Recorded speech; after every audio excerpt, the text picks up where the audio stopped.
Hello दोस्तों, मेरा नाम है आयुष और मैं लास्ट टू लास्ट वीक गया था ऋषिकेश, तो उसी के बारे में मैं डिटेल में चर्चा करूँगा। वैसे मैंने वहाँ की सारी ब्लॉग्स की वीडियोस डाली हुई हैं और कैसे राफ्टिंग करें, कैसे दिल्ली टू ऋषिकेश अगर आप जा रहे हैं तो कैसे जाएँ। तो इन्हीं सब चीज़ों के बारे में मैं अभी डिटेल में बात करूँगा कि ऋषिकेश अगर आप जा रहे हो, ट्रिप प्लान कर रहे हो, तो ऋषिकेश कब जाना बेटर है, कैसे आएँ, ऋषिकेश कैसे मतलब जाएँ, कुल खर्चा क्या आएगा, कहाँ घूमना है, कहाँ रुकना है, इन सब चीज़ों के बारे में आपको इस वीडियो में पूरी डिटेल में बताऊँगा। तो सबसे पहले हम बात करते हैं कि हमें ऋषिकेश कब आना चाहिए। तो ऋषिकेश आने का बेस्ट टाइम है मार्च टू जुलाई, क्योंकि एक्चुअली इस टाइम में होता है कि ना तो बहुत ज़्यादा ठंड होती है ना बारिश होती है, और गर्मी का टाइम होता है और गंगा जी का पानी बिल्कुल ठंडा रहता है। तो ठंड के मौसम में अगर आप जाते हो तो आप राफ्टिंग नहीं कर पाओगे, और राफ्टिंग ऐसे बंद भी हो जाती है, लेकिन वहाँ का पानी भी बहुत ज़्यादा ठंडा होता है। तो इसलिए अभी का मंथ, गर्मी का मंथ बेस्ट होता है, और जुलाई के बाद आप इसलिए नहीं कर पाओगे क्योंकि उस टाइम में बारिश आ जाती है, तो बारिश में भी राफ्टिंग बंद हो जाती है। हमारा दूसरा पॉइंट है कैसे आएँ। अगर आप दिल्ली से जा रहे हो तो आप दिल्ली से जाने के यहाँ से बहुत सारे ऑप्शंस हैं। जैसे बाई बस जा सकते हो आप, यूटीसी की बस है, उत्तराखंड ट्रैवल टूरिस्ट कॉरपोरेशन, शायद ऐसा ही कुछ है।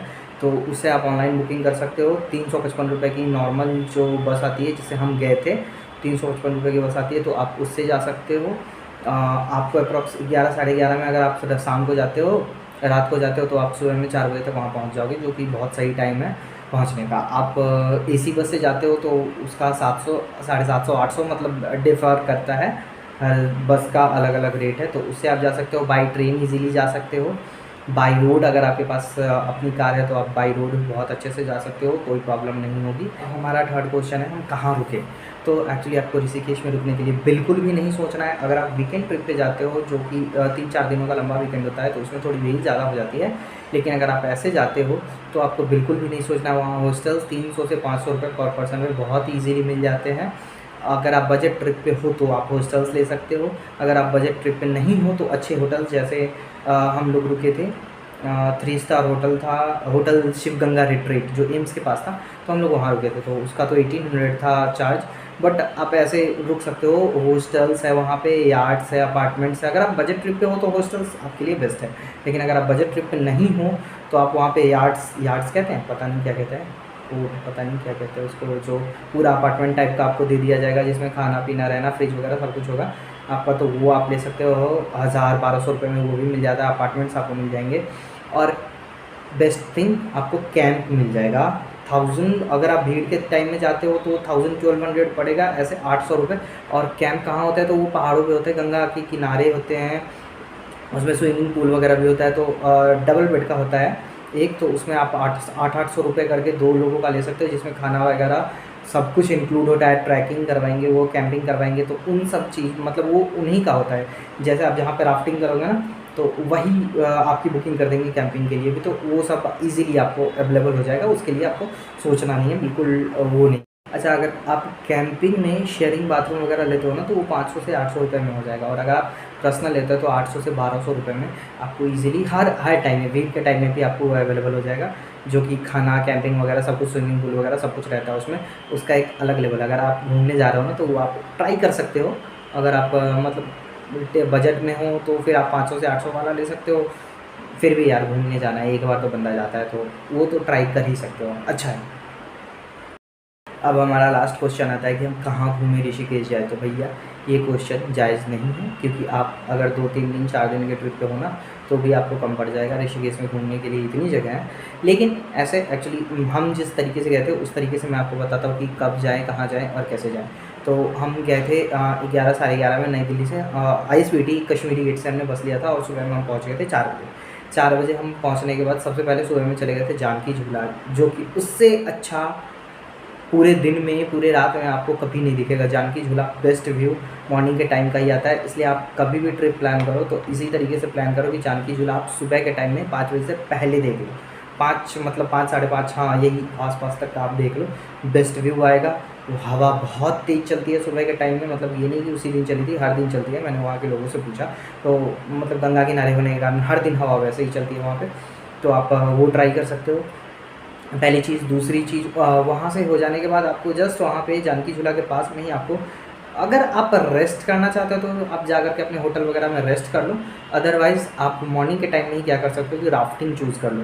राफ्टिंग करोगे वहीं पे आपको मिल जाएगा, जस्ट जानकी झूला से जैसे ही नीचे आओगे आपको बहुत सारे राफ्टिंग ऑप्शंस मिल जाएंगे, तो उनसे जा कर के बात कर लो आप। राफ्टिंग आप वहीं पे कर सकते हो। तो राफ्टिंग का चार्जेज़ आपको 500 से 600, 650, 800 तक का ऐसा होता है। जैसे कि हमने ब्रह्मपुरी से किया था, जो कि सबसे छोटा है 9 किलोमीटर का, तो उसका हमें 620 रुपये, जबकि भीड़ का टाइम था इसलिए बढ़ा था। ऐसे 500 रुपये में नेगोशिएबल होता है, अगर भीड़ नहीं है तो वो 500 रुपये में भी चल जाता है। तो ब्रह्मपुरी टू जानकी झूला हमने करा था।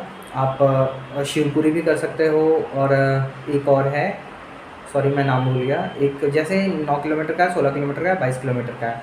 तो 22 किलोमीटर वाला थोड़ा सा ज़्यादा हार्ड होता है, 16 किलोमीटर वाला उससे कम होता है, और 9 किलोमीटर वाले में लेवल 1 का होता है। उसमें टाइड वगैरह बहुत ज़्यादा नहीं आती है, 3 ही टाइड आती है, और जो कि बहुत ज़्यादा रिस्की भी नहीं होती, लेवल 1 का होता है।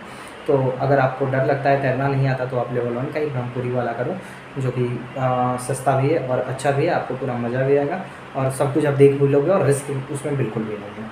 तो ये चीज़ें हो गई। उसके बाद अगर आप राफ्टिंग सेम डे में कर लेते हो जानकी झूला के बाद, उसके बाद आप चले जाओ, आराम से रेस्ट कर लो, सो जाओ, शाम को उठो। शाम को उठने के बाद आप आराम से त्रिवेणी घाट पे जा कर के गंगा आरती 1 घंटे का होता है, 5:30 से 6:30। अभी के टाइम में होता है 6:30 से 7:30 गर्मियों में, और ठंडी में होते हैं 5:30 से 6:30। तो आप 6:30 से 7:30 आराम से गंगा आरती सुन लो, देख लो, वहाँ पे एंजॉय कर लो। उसके बाद आप चले जाओ आप राम झूला, लक्ष्मण झूला सेम डे में, और भूतनाथ टेम्पल। भूतनाथ टेम्पल आप जैसे जाओगे ना जानकी झूला क्रॉस करके, तो भूतनाथ टेम्पल रास्ते में आता है, तो आप वो सब एक दिन में कवर कर लोगे, राम झूला, लक्ष्मण झूला। तो ये सब पहले दिन हो गया, तो काफ़ी ज़्यादा हेक्टिक भी शेड्यूल नहीं हुआ, और आप 10 बजे तक आराम से अपने वापस होटल में आकर के रेस्ट कर लो। या अगर आप कैंपिंग पे हो तो फिर तो वो कैंपिंग वाले ही आपको ट्रीट करेंगे, बताएंगे कि कैसे जाना है, कहाँ जाना है। अब डे 2 हमारा आता है। तो डे 2 होता है कि सुबह सुबह आप उठो और कुंजापुरी टेम्पल चले जाओ। 4 बजे के आसपास आप अपने होटल में किसी बीच में कहीं से भी निकलोगे तो आप सनराइज़ होते होते पहुंच जाओगे, क्योंकि उससे अच्छा व्यू पॉइंट कहीं नहीं है। बेस्ट व्यू पॉइंट है कुंजापुरी टेम्पल। कुंजापुरी टेम्पल चले जाओगे, बिल्कुल आप सूर्य के पास रहोगे। काफ़ी ऊंचा है ऋषिकेश से वो, लेकिन हाँ टाइम थोड़ा आपको 2 घंटे के आसपास का लगेगा, 1.5 घंटे के आसपास का वहाँ से लगेगा। आप स्कूटी ले लो वहाँ से रेंट पे, 400 रुपये के आसपास में आपको स्कूटी मिल जाएगा। अगर भीड़ का टाइम है तो 700 रुपये में आपको मिलेगा। तो कुंजापुरी टेम्पल आप जाओ, सन व्यू पॉइंट देखो, इसके बाद आप वापस आओ। वापस आने के बाद थोड़ी धूप है, गर्मी रहेगी तो मज़ा आएगा। उसके बाद आप चले जाओ वाटरफॉल, और वो डिपेंड करता है कि आप वाटरफॉल कौन सा जाते हो। तो 2 वाटरफॉल हैं जो बेस्ट है, एक तो नीर वाटरफॉल हो गया जहाँ हम गए थे, और एक है पटना वाटरफॉल। तो पटना वाटरफॉल में क्या है कि अगर आप एडवेंचरस हो तो थोड़ा सा, क्योंकि वहाँ पे चलना भी पड़ता है, तो पटना वाटरफॉल जाने के लिए सबसे पहले आप चले जाओ नीलकंठ मंदिर। नीलकंठ जाओ, वहाँ से 3-4 किलोमीटर का पटना वाटरफॉल होता है, तो आप उसके बाद पटना वाटरफॉल चले जाओ। और अगर आपको नीलगढ़ वाटरफॉल जाना है, जो कि कहा जाता है कि सबसे बेस्ट तो नीलगढ़ ही है, लेकिन पटना वाटरफॉल भी बहुत अच्छा है और एडवेंचरस है, तो आप वहाँ भी जा सकते हो। तो नीलकंठ से आप पटना वाटरफॉल जा सकते हो, या फिर डायरेक्ट आप राम झूला या लक्ष्मण झूला से आप कैब लोगे। कैब वाले 800 रुपये लेंगे आपको, 4 बंदों के, और वो आपको नीर वाटरफॉल छोड़ देंगे। और 2 घंटे का टाइम होता है वहाँ पे, लेकिन बंदा 1 बजे जाता है तो वो तो शाम हो जाता है, क्योंकि इतना मज़ा आता है वहाँ पे कि आप छोड़ नहीं सकते उसको। तो वहाँ से फिर आप चले आओगे वापस, 3-4 बज जाएंगे आपको। उसके बाद आप आश्रम, बीटल्स आश्रम जा सकते हो। बीटल्स आश्रम भी बहुत बढ़िया है। अच्छा, आप ऋषिकेश और हरिद्वार जाओ ना, तो गंगा में डुबकी लगाना कभी मत भूलना, क्योंकि वहाँ पे डुबकी लगाना बहुत अच्छा माना जाता है। और जैसा कि मैंने आपको ट्रैवल प्लान बताया, तो बीटल्स और नीलकंठ मंदिर चले गए, आप भूतनाथ मंदिर चले गए, तो इन सब के बाद अगर आपका 2 दिन का प्लान है तो मोर देन इनफ है ये सब। इन सब को करते करते आप थक जाओगे। उसके बाद आपको रिटर्न होना है, तो रिटर्न होते टाइम आप एक काम करो कि आप पहले हरिद्वार चले आओ। हरिद्वार आने के बाद हर की पौड़ी में जा कर के गंगा जल घर वालों के लेना है तो गंगा जल आप ले लो, और वहाँ की आरती भी आप इवनिंग के टाइम में देख लो, क्योंकि हर की पौड़ी एक्चुअली जो हमारा कुंभ लगता है ना हर 14 साल पे, तो वहीं पे लगता है। हर की पौड़ी का मतलब होता है कि महादेव का पैर, हर मतलब महादेव शिव, और पौड़ी का मतलब होता है पैर। तो वहाँ उस जगह की बहुत ज़्यादा मान्यता है। तो अगर आप वहाँ जाते हो तो बहुत ही ज़्यादा अच्छा होने वाला है, आपको अच्छा लगेगा, क्योंकि भाई एक तो सबसे पहले तो देवभूमि है, वो तो देवभूमि वाली आपको फीलिंग आएगी ही आएगी। तो आप ऐसे प्लान कर सकते हो ट्रिप। बाकी मेरी वीडियोज़ आप देख सकते हो, हर कुछ का मैंने डाला है बाय। आप कैसे जाओगे दिल्ली से ऋषिकेश, आप राफ्टिंग कैसे करोगे, आप को फिर नीरगढ़ वाटरफॉल जाना है तो उसकी वीडियो मैंने डाली हुई है। तो ये सब चीज़ें मैंने डाली हुई है। कुंजापुरी टेम्पल की मैंने नहीं डाली है, जो कि मैं डालूँगा, अभी तो मैंने नहीं डाली, हाँ लेकिन उसका भी डालूँगा मैं, क्योंकि वीडियोज़ हैं मेरे पास। चलिए ओके, थैंक यू। अगर आप नए हैं मेरे चैनल पे तो प्लीज़ सब्सक्राइब करिए, और अगर पुराने हैं तो लाइक तो करिए ही करिए, मतलब नए भी हैं तो भी लाइक करिए, लेकिन सब्सक्राइब प्लीज़ जो करिएगा ज़रूर। थैंक यू सो मच, ऐसी वीडियोज़ के लिए बने रहिए।